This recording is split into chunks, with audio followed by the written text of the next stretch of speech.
Well, welcome back to A Nurse's Voice. It's October, and as many of you know, October is Breast Cancer Awareness Month, and Travel Nurses Inc. is very fortunate to have a survivor of breast cancer on our staff.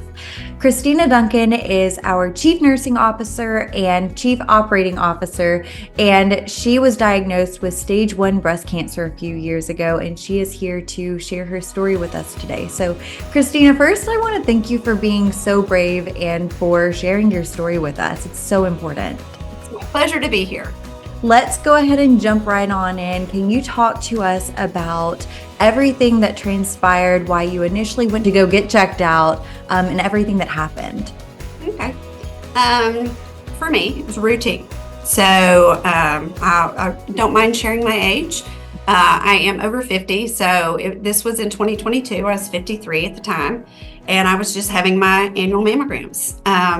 I had a few diagnostic mammograms before. This one, the difference with this one is I had gone in November to have my routine checkup, had my mammogram, didn't hear back. So I think the most important thing here is advocacy. So I had to kept calling the doctor's office and saying, hey, I haven't gotten results, because, usually you get that little, card in the mail that says, oh, everything's good. Went all the way to January until I had really heard that they were sending me for a diagnostic. You had to go through the holidays not knowing. Yeah.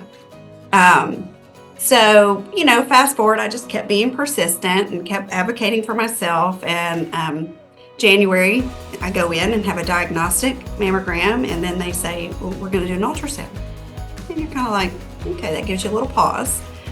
You go in for an ultrasound, and then radiology comes in and says they want to send me for a biopsy.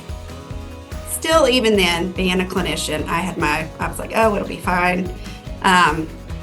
So then I go and I have my biopsy, and a few weeks later, I actually found my diagnosis on my chart. Even before I had received a call from anyone. And that's what clinicians do. We're nosy, so we're all getting, we're taking care of ourselves. And so I was all in my chart. And even then, I had the whole thing planned out. It's like, oh, it's stage 1. I'll have a lumpectomy, maybe some radiation, and had it all figured out. Get an appointment with the surgical oncologist. And first thing she says to me is the tumor's too large. I have to have a mastectomy. So just like you've heard, and it's a cliche, but everybody says it, you hear the word cancer and you go, no. I'd even gone to the appointment by myself because I thought, oh, I already knew what everything was going to do. So there's the good and bad of being, a healthcare professional. And then it just kind of, put on my game face and go from there. Wow. So you went in initially just because it was a routine checkup and you weren't suspecting anything. It didn't necessarily run in your family? I did my genetic testing throughout the process, and I have no family history. In my genetic testing, they found nothing that would have linked any genetic reason as to why I was diagnosed. So I know a little bit about your background. I know that you were an ICU nurse, you did some ER work, you did some PICU work. So as a nurse, what were some of the things that were going through your head? Was it a situation where it's like you knew too much and you could start spiraling? Or was it a situation where that wasn't necessarily your specialty, so you needed to learn a little bit more, and maybe ignorance is a little bliss? It was 100% you know too much. I think anytime you're a clinician, whether or not it's your field of practice or not, you know just enough where to go, what to get the information, to know and understand. For me, I was horrified. I've been a nurse for 30 plus years. I remember mastectomies back in the 80s and the 90s. I did work in a surgical ICU and took care of patients who had reconstructive surgery. And so that's immediately where my mind went. Fast forward 2022, it's not the same, which is very relieving that it has come so far. So again, I think it's good and bad. I think for me, what it was able for me to do is to truly do the research and, to have that level of education and knowledge as to what was ahead for me. Right. And with you as a patient, the roles are reversed. Oh. So how was it with your experience with the nursing staff and the providers and going through this whole experience as a patient instead of being on the healthcare side? Everybody knows healthcare workers are the worst patients. It is the hardest thing ever to switch roles. You really, and I think my biggest word, and I've always said this from the first day that I was diagnosed, it's advocacy.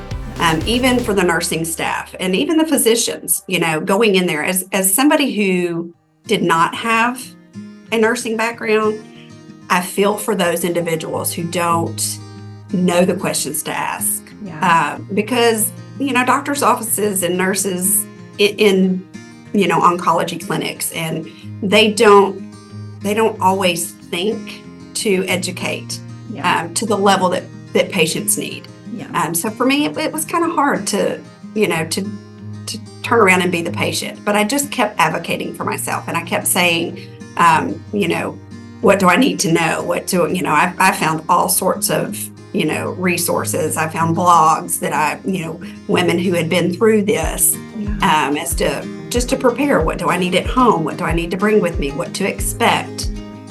So just continue to educate yourself.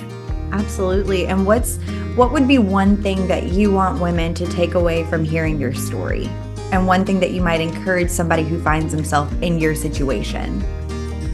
I think the biggest thing is everybody's journey is different. For me, I caught it early. I still had to go through a biopsy, a sentinel node biopsy that they did during my mastectomy. I'm still coming out of that, not yet knowing whether or not it had spread to my lymph nodes. So still not knowing whether or not I was going to have to go through chemotherapy. Fortunately for me, I did not.